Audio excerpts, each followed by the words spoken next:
Are you really an investor or just a gambler? That is the big question. Yeah. And you might look at your brokerage account right now and think you're being responsible. Right. But according to Benjamin Graham, the father of value investing, you might actually just be playing roulette in a suit. Welcome to this deep dive where our mission is to unpack Graham's classic principles. Exactly. We really want to abstract his precise definition of true investing, separate it from dangerous speculation, and help you discover which side of the line you actually stand on. Yeah, and to figure out if you're secretly gambling, we first have to establish his strict rules for what isn't gambling, Right. And Graham viewed the market through a very unforgiving lens. To him, an investment isn't just, buying something and hoping the line goes up. which is what everyone does. Oh, absolutely. But he says it has to meet three non-negotiable criteria. First, thorough analysis. You have to understand how the business actually generates cash. Okay, let's unpack this. Because that's like buying a used car just because your neighbor got a shiny red one, but never popping the hood to check if there's actually an engine inside. That is a perfect analogy.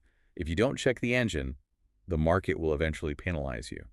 And that leads to the second rule, which is safety of principal. Meaning buying at a steep enough discount to protect your original capital from loss. Exactly. So if your math is slightly off, your money is still protected. And then the third rule is adequate return. Right, so it's about reliable, consistent gains. Chasing extraordinary returns is like blindly swinging for a home run every single time, whereas Graham is saying, just consistently hit singles to win the long game. Well put.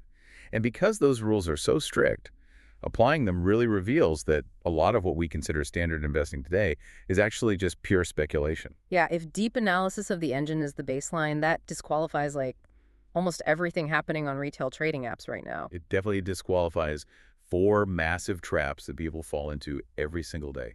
Trap one is momentum chasing. Just buying because a price goes up. Yeah, literally just chasing the chart. The math fails over time because you're buying at peak valuations. Trap two is acting on hot tips from YouTubers or friends Oh, wow. Yeah, we see that all the time. constantly. Trap three is buying day one IPOs based on hype, since you have no historical data. And trap four is buying meme stocks, NFTs, or crypto based purely on the greater fool theory. But wait, let me push back on that for a second. Haven't people made absolute millions on crypto and meme stocks? Sure. Profit is profit, right? Well, some people definitely got lucky. But confusing luck with a repeatable system for capital growth is just a recipe for disaster. Survivorship bias. Exactly. We only hear about the guy who bought the meme stock before it skyrocketed. We don't hear about the thousands who lost everything. When sentiment shifts, the bottom falls out instantly. So if gambling on sentiment isn't a repeatable system, how does Graham suggest you practically protect and grow your capital? He offers two distinct practical paths. The first is the defensive investor. This is a very simple, low-effort approach to protect your capital. What does that look like in practice? A practical example would be dollar-cost averaging into broadly diversified index funds. And then, crucially, doing absolutely nothing when the market panics. Right. You accept average market returns, but you protect yourself from catastrophic single-stock losses. Precisely. Now, the second path is the enterprising investor.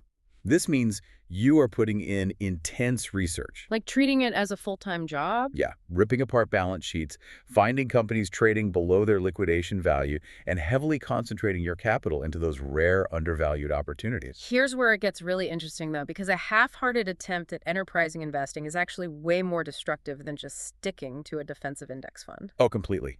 Dabbling is deadly. You are bidding against Wall Street professionals who do this 80 hours a week. So true. Which means now that the paths are clear, it's time for you, the listener, to evaluate your own portfolio. Graham insists on a three-question self-assessment for every stock you own. Number one, what does the business actually do? Number two, what is it worth based on the fundamentals? And number three, why is the current price a good deal? If you can't answer all three right now, you are speculating. I want to leave you with this final thought to ponder.